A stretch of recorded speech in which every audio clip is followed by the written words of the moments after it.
ఒక లైక్ అయితే ఇవ్వండి. నేను నిన్నను మీతో మనవి చేశాను.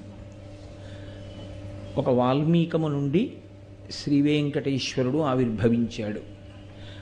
ఆవిర్భవించాడు అన్న మాటకు అర్థం, ఆయన వాల్మీకమునందు ప్రవేశించి బ్రహ్మగారు ధేనువుగా వచ్చి ఆ పాలను విడిచిపెడుతున్నటువంటి సందర్భంలో అక్కడ ఉన్నటువంటి గోపాల బాలుడు విసిరినటువంటి ఆ గొడ్డలి దెబ్బ గోవుకి తగలకూడదు అని కలియుగంలో గోవుని రక్షించవలసినటువంటి అవసరాన్ని నొక్కి చెప్తూ ఆయన ఉత్తర క్షణం ఆ వాల్మీకము నుండి బయటికి వచ్చి ఆ కుఠారము యొక్క దెబ్బ తాను స్వీకరించి గోవుని ఎంత జాగ్రత్తగా రక్షించవలసి ఉంటుందో లోకానికి నిరూపణం చేస్తూ బయటికి వచ్చినటువంటి అవతారం వెంకటేశ్వర అవతారం. ఆనాటి నుండి ఈనాటి వరకు స్వామివారి దర్శనం సుప్రభాతం అవగానే చేసుకునేటటువంటి అదృష్టాన్ని పొందినటువంటి